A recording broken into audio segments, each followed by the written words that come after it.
Notícia, informação, credibilidade. Fique por dentro. É você sempre bem informado. No ar.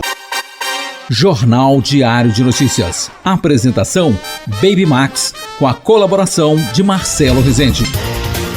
Você está ouvindo Jornal Diário de Notícias. E agora vamos saber como fica o tempo nesta segunda-feira.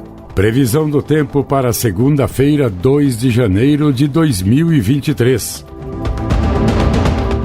Centro-Oeste, Brasília, no Distrito Federal, tem céu com muitas nuvens e chuva isolada nesta segunda-feira. Os termômetros registram mínima de 18 e máxima de 29 graus. A umidade do ar fica entre 50% e 95%. Cuiabá, no Mato Grosso, apresenta muitas nuvens com pancadas de chuva e trovoadas isoladas. A temperatura varia de 24 a 33 graus. E a umidade do ar registra de 50% a 95%. Você ouviu a previsão do tempo para segunda-feira, 2 de janeiro, com informações do INMET, o Instituto Nacional de Meteorologia, da Rede Nacional de Rádio Brasília, Vladimir Filipim.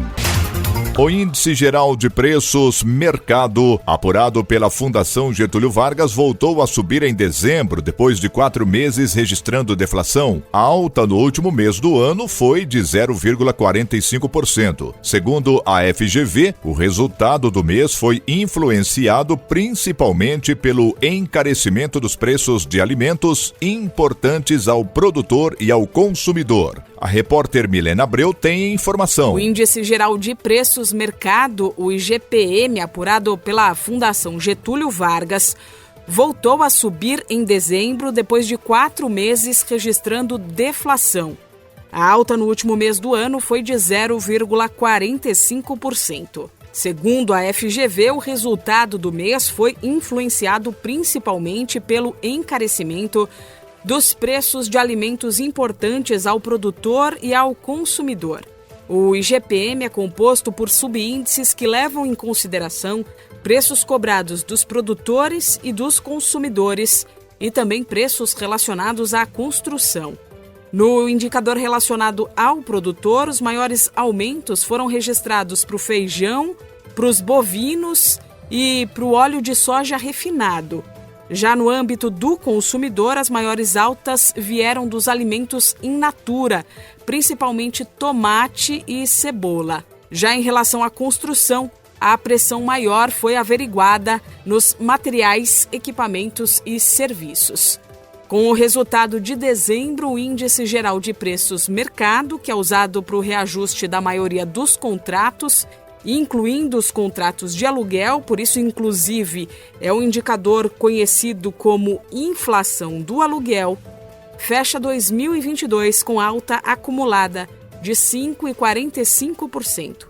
Portanto, quem vive de aluguel já sabe, o contrato que vence agora no mês de janeiro e é ajustado pelo IGPM vai ficar cerca de 5,5% mais caro. Da Rádio 2, Milena Abreu.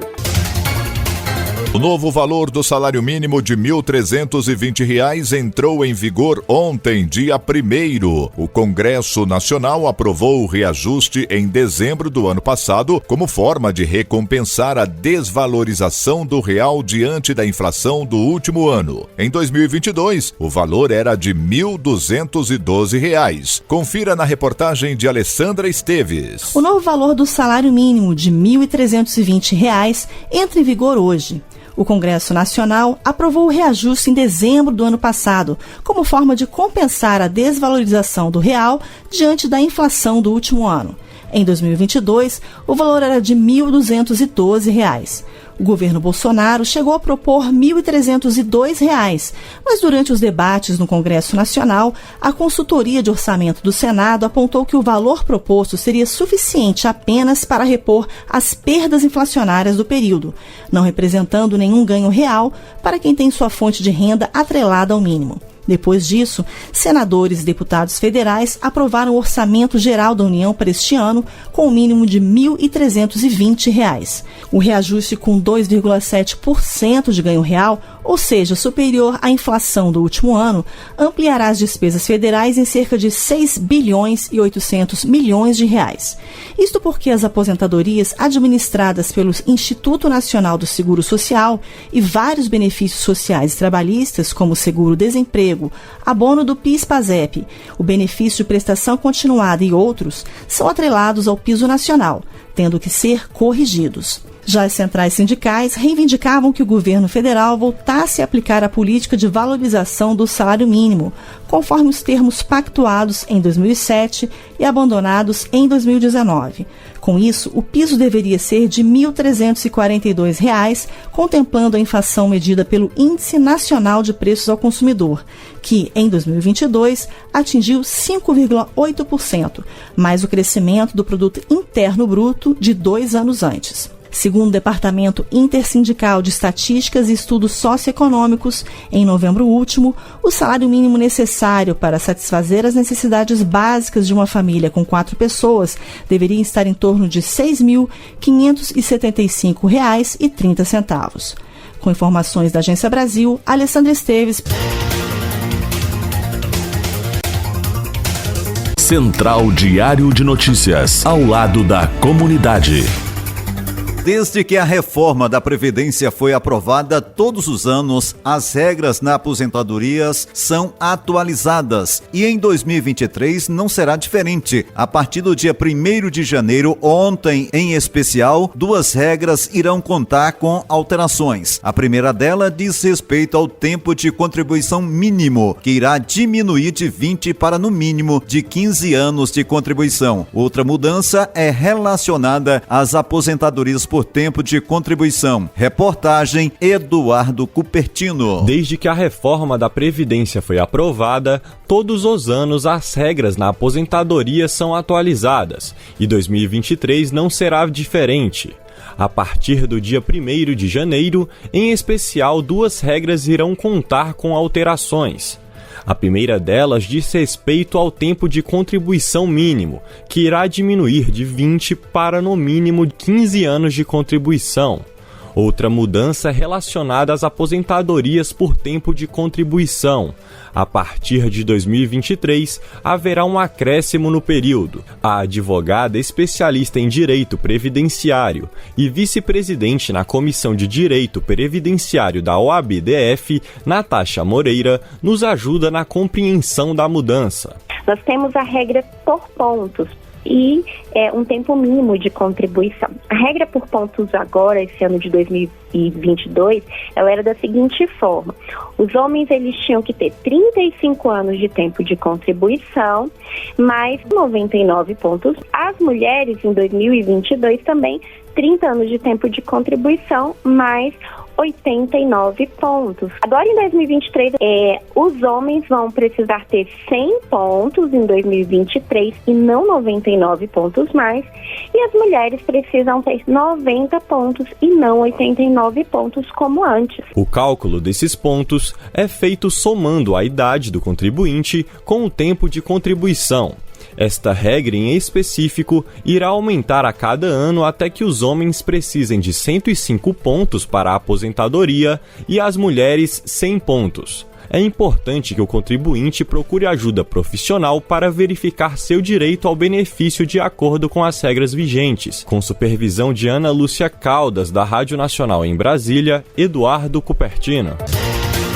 Você está ouvindo o Jornal Diário de Notícias de Goiânia. Nosso repórter Libório Santos. Bom dia, Libório. Muito bom dia para você, Baby Max. Bom dia, Marcelo Rezende. Um bom dia especial a você, ouvinte do Diário de Notícias. Para final de ano, comemorações, mas nem tudo é festa, hein? No trânsito, inúmeras mortes em acidentes. Um motociclista de 32 anos morreu após bater na traseira de um caminhão estacionado aqui na capital.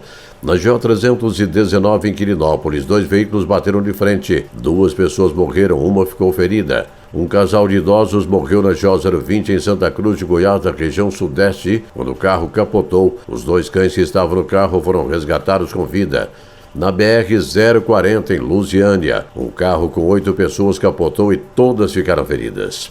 Várias comunidades em municípios do Nordeste goiano continuam ilhadas, uma vez que as fortes chuvas danificaram pontes, estradas, criaram atoleiros e o contato dos distritos e dos moradores da zona rural com as cidades está impossibilitado. O governo estadual tomou várias medidas preventivas e continua atuando no socorro das populações. Para tanto, são distribuídas cestas básicas, medicamentos e outros materiais. Um dos locais visitados pela equipe coordenada pelo Corpo de Bombeiros foi no município de Campo Alegre, uma comunidade calunga com cerca de 1.200 famílias. Os moradores relatam as dificuldades. Fica difícil pra gente ir pra rua, o carro, tudo, dependente, a gente vai na marra, esbrubutão aí, com a enchente, e tem hora que a gente vai pra voltar, a gente vai de barco, de canoa, pra vir de lá pra cá. A gente se sente muito feliz, né, que vem essa certa aqui. Aqui chove demais, né, fica muito alagado ali embaixo. Esse trabalho é muito importante, o povo tem uma dificuldade muito grande de ir na cidade nesse período. Então a gente vindo aqui trazer os alimentos para as famílias é de suma importância, né, para ajudar essas famílias. Aqui são praticamente 1.200 famílias que têm dificuldade de ir na cidade buscar seus mantimentos. O Banco do Brasil abriu concurso público para um total de 6.000 vagas de escriturário para todo o Brasil. Para Goiás são destinadas 64 vagas. Os cargos exigem ensino médio e carga horária semanal de 30 horas. O salário inicial de R$ 3.622. Os interessados devem fazer inscrição até o dia 24 de fevereiro no site da Fundação Sesgran Rio. A Assembleia Legislativa de Goiás realizou sessão solene no final da tarde de ontem, quando foram empossados o governador Ronaldo Caiado, que foi reeleito, e o vice-governador Daniel Vilela. A posse de Caiado foi de forma virtual, já que ele se recupera de uma cirurgia em São Paulo. Caiado, em seu discurso, que durou quase 2 horas, fez um relato de como recebeu o Estado em crise, segundo ele, e destacou detalhadamente suas realizações em todas as áreas. Também falou dos planos para a nova gestão. Mantendo o respeito ao dinheiro público. Foram 4 anos governando com a única direção: melhorar a vida de cada goiano e goiana, e melhoramos. E sabemos que os principais desafios estabelecidos para o período de 2023 a 2026 é fazer de Goiás o melhor lugar possível para se viver, para trabalhar, educar os filhos e construir o futuro das famílias. Criar caminhos responsáveis que unifiquem a economia com a questão social, como foi feito e continuará sendo feito. 3 suspeitos de furtar cabos de energia de pivô de irrigação morreram durante uma ação policial numa fazenda em Palmeiras de Goiás. Eram 5 homens que praticaram o furto, mas 2 conseguiram fugir. Portadores de câncer que dependem do tratamento através do SUS sempre enfrentam enormes dificuldades. O principal deles é a demora no início do tratamento. Entretanto, está em vigor uma lei de autoria da deputada Flávia Moraes que limita em no máximo 60 dias o prazo para o SUS iniciar o tratamento. Outra luta da parlamentar é a agilidade na realização dos exames do paciente. E agora, mais recente, parlamentares da Câmara Federal estão discutindo uma forma de reduzir o tempo entre a autorização do uso do medicamento e o acesso do paciente a esse medicamento. Flávia Moraes dá mais detalhes. O câncer, todos nós sabemos, é uma doença que corre contra o tempo. O tempo é muito importante no tratamento do câncer e hoje, muitas vezes, novas tecnologias são aprovadas pela Conitec, mas demoram anos para chegar ao paciente. O paciente demora a ter acesso depois da aprovação. Então, muitas vezes aí é tarde demais. Tarde demais. Então, nós estamos querendo encurtar esse tempo entre a aprovação da Conitec de novas tecnologias, medicamentos novos que vêm ajudar na cura do câncer e o acesso do paciente a esses medicamentos. Com isso, com certeza, nós vamos estar salvando muitas vidas. E é claro, nós temos a conclusão, e todos foram uníssonos nisso, de que a gente precisa, cada vez mais, para além do tratamento, trabalhar a prevenção do câncer. Eram essas as informações de hoje de Goiânia, informou Libório Santos. Você ouviu Diário de Notícias. Até a nossa próxima edição. Notícias.